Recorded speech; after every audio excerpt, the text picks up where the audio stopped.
Hey, what's up guys? This is Anthony from Anthony's Customs, and for this review, we are looking at the Gundam Universe Real Marking Plus version 1 of the RX-78-2. And I used to review a lot of Gundam stuff back when I was doing the Robot Damashi stuff. I still collect those, not as much as I used to, and I do collect the Gundam Universe also. Not a lot, but I have a few series that I have like filled out completely. Anyway, I thought I would review this one because it's kind of a unique release, it's kind of cool, and I thought some of you might like it, and we'll see if it gets any views, and if it doesn't, then Gundam stuff is going away again on my channel, but I wanted to do at least this one. So let's go ahead and get him off the stand and take a closer look.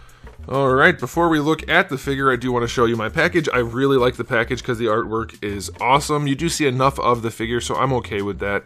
It is a less expensive figure. This guy's more expensive than the normal Universe figures, but he's less expensive than like Robot Damashi or something like that. So yeah, I think the packaging is perfectly acceptable. I like it. It's fine. I want to mention this though.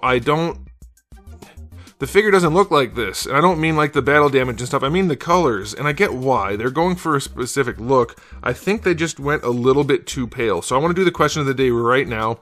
For those of you who are into Gundam more than me, which is probably all of you if you're watching this, what do you think about the color scheme? For me, it's too pale, and it even is paler than the photos. Like this one's heavily edited, but this one, I don't need to zoom in, you can get the idea. It has more saturation, especially in the reds.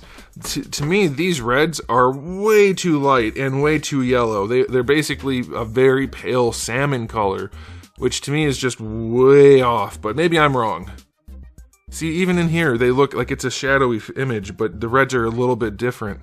Let me know what you guys think. I'm not as into Gundam as most things, so maybe I'm wrong and you guys can enlighten me on that. Okay, so let's go ahead and get into the review. That's our question of the day. What do you think about the colors?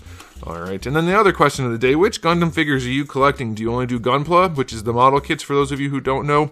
Do you only do Robot Damashi? Do you do the Gundam Universe? What are you into? MSIA maybe? That's a long time ago. Let me know what you think. I am into Robot Damashi almost exclusively, and then some of these. Okay, so this guy stands, we'll just call it 6 inches. It's very, very close to 6 inches, and that's going to be about 15.5 centimeters. Here he is up against Darwin.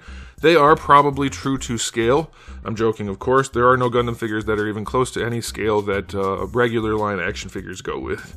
I mean, there are some, but not mainline. Okay, so there you go. Let's get into it. This guy, does he look good? Well, yes and no. I love all the markings. This guy's going to be hard because he's bare PVC and it's a light color, so I'm going to try to keep it dark and see if it works. But let's look at the colors for the printing. It's pretty good. Like, it's nice and clean for a cheaper figure. I think it's perfectly acceptable. He looks nice. You can see the details in there are there. Warner Brothers 102. He looks pretty good. The back is pretty bare though, so I don't know if that's accurate or not. There are so many different versions of the RX-78-2 that I don't know. But what's there is done well. Is it enough? I don't know. I think they could have thrown some more paint on this guy just for the plain colors to make him look nicer, but it's okay. And then for the face, there's a decent amount of paint in there, and it's pretty clean all around. The details are fine, except his eyes are crooked a little bit. This eye is up a lot higher than the other eye. I say a lot, I mean we're talking like 0.5 millimeter here, but it's tiny, so you get the idea. So yeah, it's not perfect. I think it's good enough, but it's certainly not perfect. And then you have the color scheme issues. I don't hate the bare plastic, especially if you're into Gundam. You're probably used to bare plastic. Every figure they release is bare plastic, whether it's this, Robot Damashi, model kits. Unless you're painting them, it's bare plastic. It's not glossy, so it's fine, but I think for a special version like this, I wouldn't have minded some paint. It probably would have cost even more, though, to put a lot more paint on it. So, yes, it is okay, but it's not as special as I was hoping it would be. Maybe just a wash on there for panel lining, something, I don't know. I'll still give it a 7. It still looks good. If you're okay with the color scheme for the blue and the pink specifically, I think you're going to be just fine. It's still a pretty darn good looking figure. It still seems more basic than I was expecting. I probably should have been expecting less. Alright, as far as accessories go, 4 hands, 2 fists, and then a trigger and a gripping hand. And that's all you really need, that's fine. An open hand would have been nice. Like a splayed open hand, that'd be cool, but not a big deal. We do get the gun, which is very basic looking, although they do have the scope on there, so that's kind of nice. Yeah, the shield, which is, again, nicely detailed. Color scheme questionable. Little attachment point for the shield is nice. He grips it and it clips into his arm. That's good. We do get the 2 beam saber handles and blades, and I love the paint on the blades. That's cool. They're not transparent. They're painted. I like that look. One of mine came pretty warped, but that's not a big deal. And then you get a little clip for a display stand if you want to use that. So I think it's a basic assortment, but most likely everything you're going to need if you're not getting like into really heavy stuff, heavy Gundam-y stuff. So I think that's fine. I will go, that's a good spread. I'll go 9 out of 10. That's a good spread of accessories. Now, for the articulation, this line is not known for being advanced at all. There are some things that are really good though, and some things that are, at least on this release, a big problem. So let's go ahead and get into that. The head, it moves around okay. It's not great, but there's not a lot you can do with a Gundam head given the nature of Gundams and their designs and stuff. The little chin thing gets in the way, but it'll work. It'll be fine for a Gundam, and that's alright. For the shoulder pad, it's connected on a ball peg. I don't know if you're going to be able to see. Yeah, you can see it. Little ball peg on the top there. Doesn't move. It moves only in this way. You can't move the shoulder pad on its own. That's fine. I don't care. Like I said, it's not supposed to be a super advanced figure. So arm goes out to the side nicely. A little squeaky, a little stiff, but nothing that's probably going to be a big deal. You get your full rotation. No issues there. And then you do get... There's no butterfly? I thought there was a butterfly on this. There's no butterfly. Or at least if there is, mine is stuck. I thought there was a butterfly. I think it's just the ball peg. Yeah. I mean, unless mine is really stuck, it's just the ball peg. Can you hear that? I think you can. It's super squeaky. But yeah, you get the ball peg. That's fine. I thought there was a butterfly on this mold. I guess not. Going crazy. Anyway, the shoulders are okay. Bicep swivel is fine. Double jointed elbow is rubbish. Just 90. And there's no reason for that. They could have easily given him more range, and it wouldn't have cost him anything. So just being 90 is not good enough for me. And then the wrists are just ball pegs. So that's okay.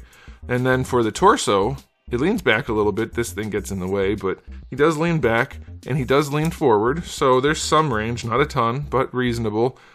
Side to side actually works. It's really stiff. I don't know if you could hear that. You probably can. But he does lean, so that's pretty good. And it does rotate. Some. Not a lot, but some. So I think for a figure like this, it's a reasonable assortment of articulation for the torso. For the crotch, we have the skirt flaps that are connected in there on kind of swivel type things. So that'll work. And then the hips do have the drop down. So we'll see about the range in a second. These guys are on the same kind of joint as that guy. And then these guys don't really move. They're soft, but they don't really move. Okay, so let's see what the hips can actually do. Dropped all the way down with these guys all the way up. It's not bad. It gets up to just about horizontal. Yeah, it could be a little bit better, but I think it's fine. Then going back is fine. Going out to the side is fine, but you have to use that drop down, which is unfortunate. And then the ball is kind of loose. So it's not ideal. This is not a premium line, and it feels very much like a not premium line. I do think it's good enough, don't get me wrong. These guys can rotate too. But you're just constantly reminded that it's not premium. It looks enough and feels kind of like a robot Damashi, but then you handle it and you're like, oh, should I just have spent a little bit more? We'll see by the end of the review. So you do get a thigh swivel, it's minimal. The double jointed knee is pretty garish and not super functional, so there's that. It's odd to me that they had such a problem articulating these guys. Like double joints everywhere, but still limited range, and they're friggin' robots. So they should be super easy to articulate. Like you have this right there. Use it. Why is that not part of the articulation? Why do we have a horrible knee? That's so unfortunate. Really weird. And then for the feet, this guy's feet are so screwed up. His ankles. They're so stiff and squeaky. It's really unfortunate, but you do technically have lots of range. Like you can move the feet around really well if you can deal with the stiff, sticky joints. And then these guys, the ankle pieces, are just connected right here. So they move around, but you have to like constantly readjust them. I'm fine with that. You get really good range. It's just feel like they're gonna break almost constantly. It's just a few ball pegs in there. But if you're willing to deal with that, which it actually isn't breaking, so I guess that's a good thing. It just feels like it will. He has really, really good ankles for a Gundam. It's even better than most robot Damashi. Or at least the older ones. Maybe the new ones too. I don't know.